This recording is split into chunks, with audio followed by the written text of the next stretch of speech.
Je vous remercie d'être là. Et puis, vous êtes ici sur un colloque de restitution en ligne, si on peut dire, du projet Transae, qui a mobilisé tous les partenaires que vous voyez affichés sur le bas de cette diapo. Donc, vous voyez qu'on était nombreux.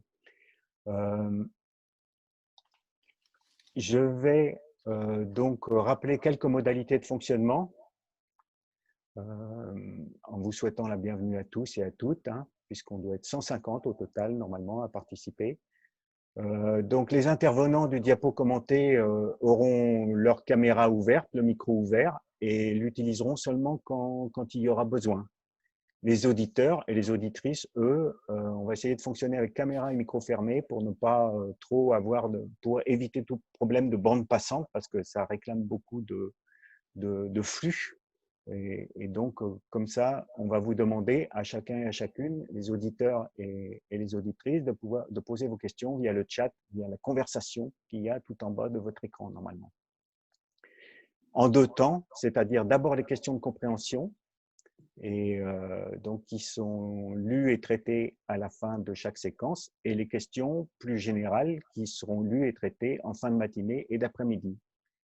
Donc, on va vous demander de bien indiquer aussi vos noms dans la question si votre nom n'est pas explicite dans votre fenêtre. Mais comme l'a expliqué Romain tout de suite, il y a possibilité aussi de se renommer. Ce colloque-là sera enregistré. Donc, nous sommes 150 participants. Moi, je m'appelle Jean-Marie Luçon. Je suis donc animateur du projet Transae. Et je suis c'est moi qui vais plus ou moins animer ce colloque-là, sachant qu'il va y avoir beaucoup d'intervenants, qu'on va essayer de se passer la parole les uns les autres. Parmi les 150 participants, je voulais vous signaler un peu qui on est. Donc, il y a ceux qui sont le plus représentés, ce sont les conseillers et les animateurs, puisqu'on est plus de 30. Qu'il y a aussi l'enseignement est fortement représenté avec 19 personnes qui travaillent dans l'enseignement, pour beaucoup des enseignants en fait. Des représentants des OPA aussi, on est une quinzaine, dont 3 de la MSA qui suivent un peu nos travaux depuis le début. Les services de l'État, il y aura 5 personnes aussi des services de gestion de l'eau ou des agences de l'eau, 14 personnes des associations et puis 14 personnes aussi de l'INRA. Voilà, ça vous donne une petite idée. Et puis nous accueillons aussi 7 parlementaires et sénateurs. Donc 7 députés et sénateurs donc, qui sont là aussi. Voilà. On va passer à une petite introduction, une double introduction par Gérard et par Loïc, qui sont producteurs de lait dans l'Ouest et puis qui ont participé au projet Transae, qui sont même référents agriculteurs du projet Transae. Et puis ensuite, on aura une seconde petite introduction par Joël Labbé, sénateur du Morbihan, qui avait tenu à accueillir ce colloque au Sénat ce 11 mai, si ce serait passé comme ça, si le Covid n'était pas venu un peu brouiller les pistes, puisqu'on a été obligé donc de recycler ce colloque prévu au Sénat en web colloque qu'on tient aujourd'hui. Donc, je laisse la parole à Gérard et à Loïc dans un premier temps. Surtout, je crois que c'est Gérard qui commence. Bonjour à tous. Donc, Gérard Grandin, agriculteur dans l'Orne, membre du CIVA Maradec et puis référent du CASDAR Transae. Donc, l'idée de Transae est venue à la suite de Préface, qui était un précédent CASDAR ayant travaillé sur les freins au changement, auquel j'ai pu participer aussi en tant qu'animateur CIVAM. Et aussi pour répondre aux préoccupations des agriculteurs soucieux d'améliorer leur travail. Il nous a semblé qu'il fallait aller au-delà de l'aspect technique, que le travail touche aussi quelque chose de plus profond lié à notre ressenti au quotidien, lié au sens de notre métier. En ce sens, les systèmes économes apportent des témoignages à contresens de ce qu'on peut lire ou entendre au quotidien sur les métiers de l'agriculture et notamment de l'élevage. À titre personnel, j'ai été interpellé il y a 2-3 ans lors de ma visite MSA, quand l'infirmière me disait qu'à ses débuts, il y a 25-30 ans, les personnes en burn-out étaient celles qui arrivaient à la retraite et aujourd'hui, ce sont plutôt les personnes de 40 ans. Elle m'a aussi dit, il faut parler de vos systèmes, je ne savais pas qu'on pouvait arrêter la traite en hiver. C'est donc avec un travail conséquent étalé sur 4 ans que 60 agriculteurs, 15 animateurs, 7 chercheurs ont participé au recueil et à l'analyse de témoignages balayant un large panel de situations. Nous voulions savoir comment ces différents agriculteurs prenaient soin de leur travail afin d'améliorer leur durabilité sociale. L'objectif de ce travail était aussi de pouvoir proposer des outils pour les accompagnants, les formateurs, les animateurs, car ils sont souvent dépourvus pour travailler sur le travail, qui est un point tout aussi important que l'aspect technique, si ce n'est plus. Ces premières enquêtes ont aussi amené l'équipe à compléter leurs recherches, notamment en enquêtant les CUMA et aussi en questionnant le genre. Nous souhaitons que les résultats obtenus puissent servir pour orienter les aides publiques vers des systèmes soutenables, vivables en termes de travail. Pour terminer, je dirais que ce travail a aussi soulevé une question très importante à nos yeux, celle des appels à projets. Leur conception actuelle ne favorise pas ce type de projet qui produit la transformation chez ces acteurs autant que des résultats. Que pouvons-nous faire, que devons-nous faire pour, à l'avenir, faciliter ce type de projet? Je laisse la parole à Loïc. Oui, donc bonjour à tous. Donc Loïc Chauvin, producteur de lait en Mayenne, près de Laval, 53 ans, donc depuis une trentaine d'années au sein du réseau Agriculture Durable et du réseau CIVAM. Donc je fais partie des nombreux référents avec Gérard, Anne, Sylvie, Anthony et d'autres agriculteurs qui avons suivi ce projet qui a mobilisé plein d'associations et de partenaires très différents. Jean-Marie a juste oublié une petite chose. Il a oublié de demander si on mangeait, où est-ce qu'on mangeait ce midi et est-ce qu'on prendrait un thé ou un café. C'était aussi pour te remercier pour tout ton travail de coordination et ta manière de faire participer chacun. Et vraiment, merci beaucoup Jean-Marie au nom de tous les référents et des participants. Le réseau CIVAM participe à apporter des réponses aux crises que traverse l'agriculture, qualité de l'eau, réduction massive des pesticides, qualité de l'air, réchauffement climatique, qualité des produits, revenus des agriculteurs, bien sûr, ou valeur ajoutée à l'unité produite. On sait maintenant que tout cela se tient et interfère, d'où notre attachement à l'approche globale des choses. Les crises économiques ont souligné les fragilités de beaucoup d'exploitations. Ce qui est nouveau, c'est le mal-être exprimé, la saturation, l'isolement, ou le constat que malgré la modernisation des outils, pour compenser le manque de bras, les actifs restent néanmoins souvent insatisfaits. Les témoignages d'agriculteurs en système herbager sont autant de messages positifs.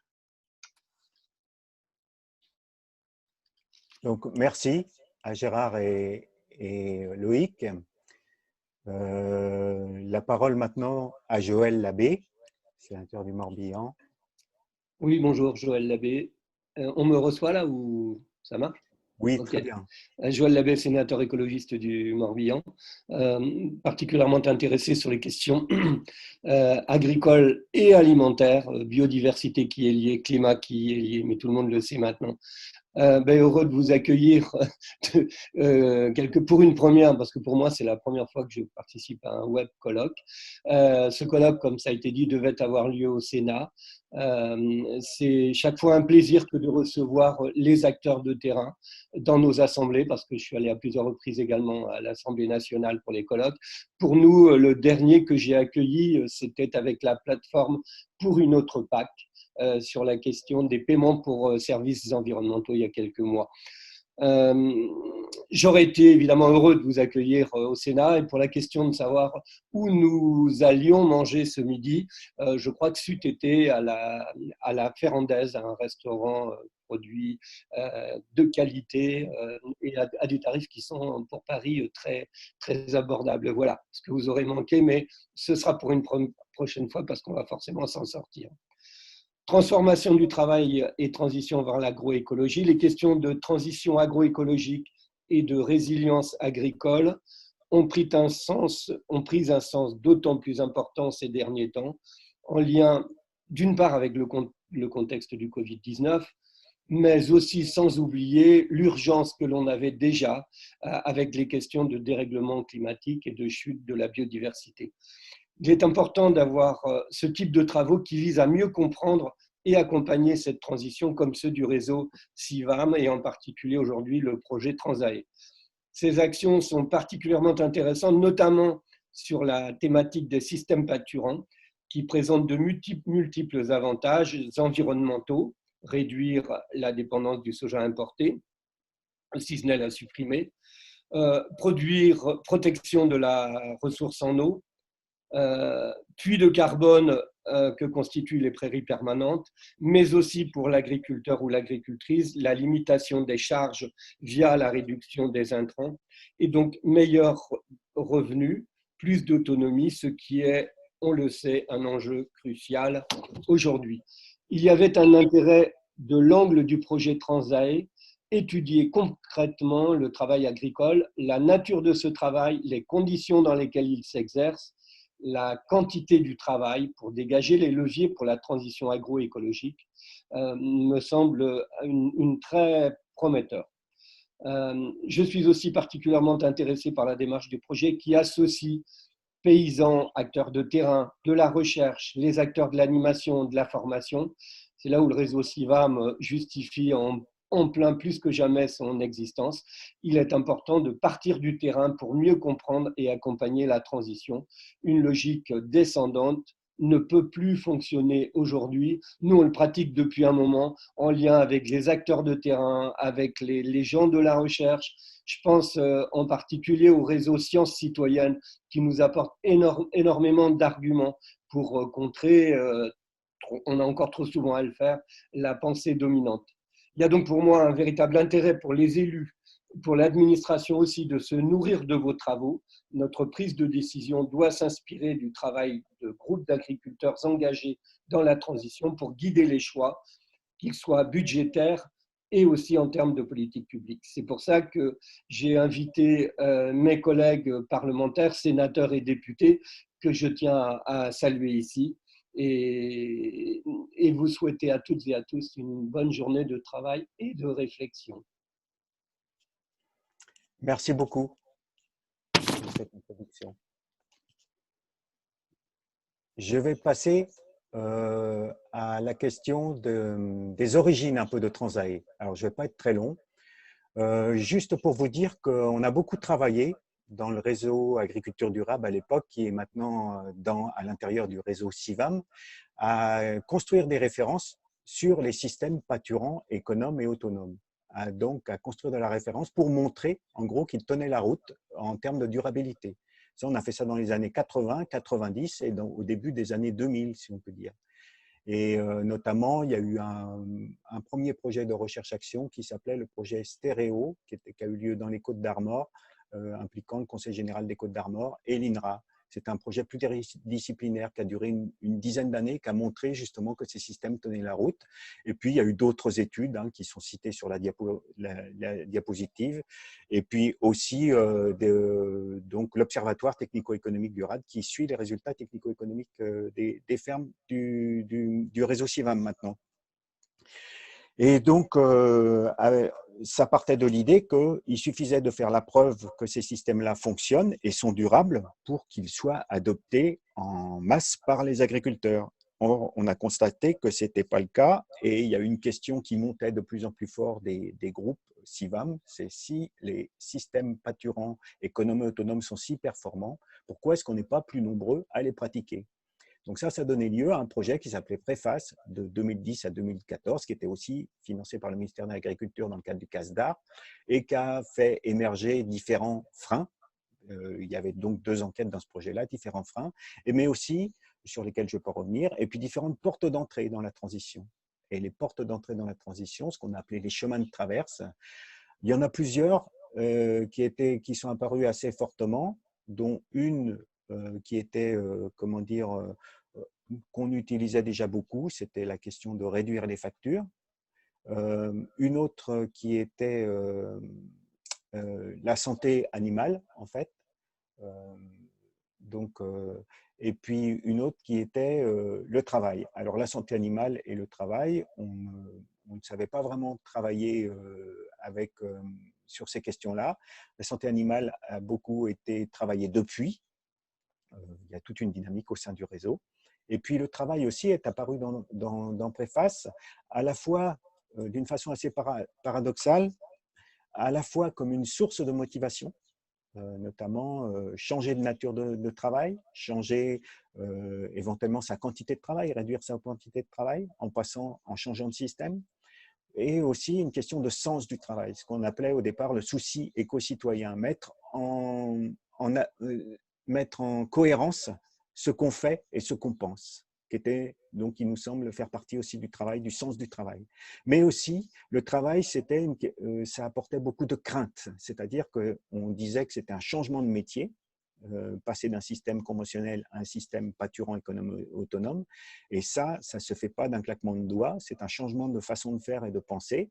Ça peut être aussi un changement de réseau professionnel et il faut aussi apprendre de nouveaux repères qu'on n'a pas forcément appris jusque-là. Donc, ça peut faire peur. Donc, d'où l'idée de faire un projet de recherche là-dessus, avec différentes questions qu'on se posait, qui sont toutes affichées là sur la diapositive que vous voyez. Donc, qui partait à la fois des résultats de préface, qui nous disaient, on ne sait pas travailler sur la question du travail, si on peut dire, on ne sait pas accompagner sur la question du travail, et il faut qu'on apprenne.